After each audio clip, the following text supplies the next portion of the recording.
వైకా jewellers వెలలేని Vaibhogam తరుగులేని నమ్మకం. ఇప్పుడు మన కాకినాడలో డిసెంబర్ 5న ఘనంగా ప్రారంభం కాబోతోంది. 2 లక్షల వరకు 100% కంప్లీట్ అయిపోయింది. 2 లక్షల రూపాయల వరకు బ్యాంకుల్లో 12/12/2018 నుంచి 9/12/2023 మధ్య కాలంలో 2 లక్షల రూపాయల రుణమాఫీ తీసుకున్న వాళ్ళు సంపూర్ణంగా పూర్తి అయిపోయినరు. మా దగ్గర ఉన్న సమాచారం ప్రకారం 100% రుణమాఫీ చేసినాము. ఏదైనా బ్యాంకు ఒకటి అరా ఎక్కడైనా ఎవరిదైనా ఒకవేళ రాకపోతే ఇంకేదైనా కారణం చేత ఏదైనా కారణం చేత ఏదైనా ఒకటి అరా ఎక్కడైనా ఉంటే ఉండొచ్చు, అంటే హ్యూమన్ ఎర్రర్ ఉంటుంది. 100% అని చెప్పడానికంటే హ్యూమన్ ఎర్రర్ ఏదైనా ఉంటే ఉండొచ్చు. ఇంతవరకు నా దృష్టికి రాలే. ఏదైనా ఉన్నది ప్రభుత్వం దృష్టికి వస్తే ప్రభుత్వానికి బేసిజాలు లేవు. మొదట ఇచ్చిన 22,22,067 మంది తర్వాత ఈ 3,13,000 మంది వాళ్ళు సవరించుకొని వివరాలు తీసుకొస్తే ఎంబడే ప్రభుత్వం మళ్ళీ స్పందించి ఇచ్చింది. 15 ఆగస్టు రోజు వరకు బ్యాంకులు ఇచ్చిన సమాచారం మా దగ్గర అంతనే ఉంది, 2 లక్షలు. ఆ తర్వాత వివిధ సందర్భాలలో మీరైనా అధికారులైనా ఇంకొకరైనా లేకపోతే ఎవరికైతే రుణమాఫీ జరగలేదో వాళ్ళు ప్రభుత్వం దృష్టికి తెస్తే ప్రభుత్వం మిగతాయి కూడా నిన్న విడుదల చేసింది.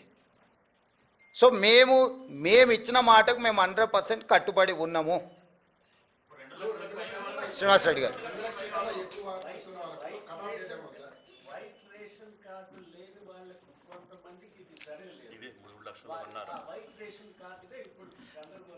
లేదు ఇప్పుడు మాఫీ చేసిన దాంట్లో కార్డు లేని వాళ్ళని కూడా తీసుకొనే ఇచ్చినాం. ఇప్పుడు ఈ రోజు ఇచ్చిన 3,13,897 మంది ఉన్నారు కదా, కార్డులు లేవనో లేకపోతే ఇతర కారణాల చేత ఏదైతే బ్యాంకర్సో లేకపోతే అధికారులు ఏదైనా వాయిదాలు పెట్టుకుంటూ వచ్చారో వాళ్ళందరినీ కూడా పరిగణలోకి తీసుకొని ఇచ్చినాము. ఎలాంటి గందరగోళం లేదు. రేషన్ కార్డు లేనంత మాత్రాన రుణమాఫీ జరగదు అనేది తప్పు. భూమి ఉండాలి, భూమి మీద అప్పు ఉండాలి, అప్పు ఈ సమయంలో ఉండాలి. ఇందులో ఉన్న వాళ్ళందరికీ జరిగింది.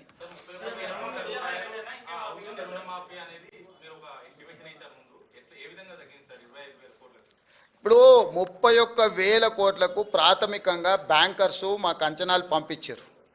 ఎందుకు పంపించారు అంటే వాళ్ళు 2014 నుంచి 18 వరకు చంద్రశేఖరరావు ఎగగొట్టిన బకాయిలు కూడా ఉన్నాయి కదా, ఒకటేసారి గవర్నమెంట్ కడితే అన్నీ తీసేసుకోవచ్చు అని కొందరు వివరాలు ఇచ్చారు. నీకు అర్థమైంది కదా. మేము బ్యాంక్ రుణమాఫీ రైతులకు చేస్తున్నామని కట్ ఆఫ్ డేట్ వాళ్ళకి తెలియదు కదా. మీ దగ్గర ఎవరెవరు ఖాతాలు ఉన్నాయో ఎన్ని బాకీలు ఉన్నాయో చెప్పండి అనగానే బ్యాంక్ వాళ్ళు ఇవే కాదు లాంగ్ టర్మ్ లోన్స్ కూడా అందులో కలిపి రాసి ఇచ్చారు. అంటే లాంగ్ టర్మ్ లోన్ అంటే వ్యవసాయ భూమి పెట్టి పోల్ట్రీ ఫామ్కు తెచ్చుకొని ఉంటారు, లేకపోతే ఇతర వ్యాపారానికి తెచ్చుకొని ఉంటారు. రకరకాల కారణాల చేత లాంగ్ టర్మ్ లోన్లు తెచ్చుకునే కూడా వాళ్ళ బ్యాంకులోనే అన్నిటినీ ప్రాథమిక అంచనాలు పంపించారు. తర్వాత మైన్యూట్ గైడ్ లైన్స్ ఇచ్చి ఈ ఫ్రేమ్లో ఉండి మీరు ఇచ్చే ఏవైతే వివరాలు ఉన్నాయో సంతకం పెట్టి ఇవ్వమని చెప్పినాం బ్యాంకర్స్కి. తప్పుడు సమాచారం ఇస్తే మేము చూసి ఉంటారు కదా, తప్పుడు క్లెయిమ్స్ చేసినా తప్పుడు సమాచారం ఇచ్చినా చట్ట ప్రకారం శిక్షిస్తామని చెప్పి ఇచ్చిన జీవోలు పొందుపరచడం జరిగింది. దాంతో పూర్తిగా ప్యూరిఫై చేసి రికార్డులను అన్నిటిని కూడా వాళ్ళు 1-2 సార్లు పరిశీలించుకొని మాకు వివరాలు ఇవ్వడం జరిగింది. శ్రీనివాస్ గారు, శ్రీనివాస్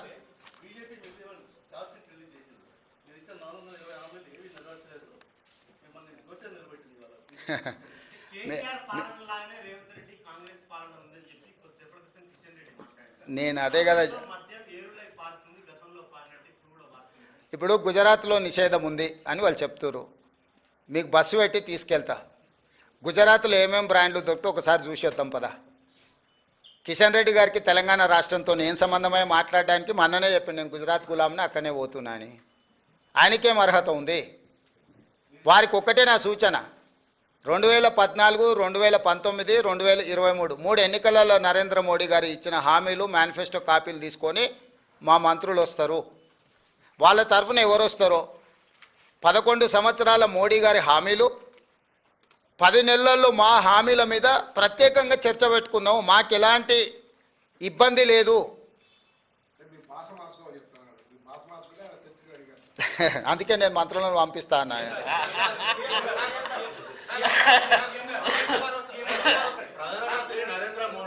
ట్వీట్ చేసిండు స్వయంగా కాంగ్రెస్ పాలన వైఫల్యం చెందింది తెలంగాణలో సంవత్సరంలోనే తేలిపోయింది ఇదంతా బీజేపీ వైపు చూస్తున్నట్టు.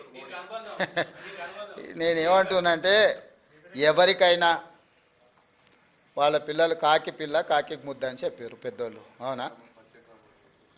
సో కాకి పిల్ల ముద్ద అన్నట్టు వాళ్ళందరూ బీజేపీ వాళ్ళు పోయి కలిసినప్పుడు ఆయన మీరు ఎందుకు వణికిరారు, మీరు అనా పైసకు చెల్లరు, నెత్తి మీద రూపాయి పెడితే ఏకానికి కూడా మీరు చెల్లరని మొహం మీద అనలేడు కదా మోడీ.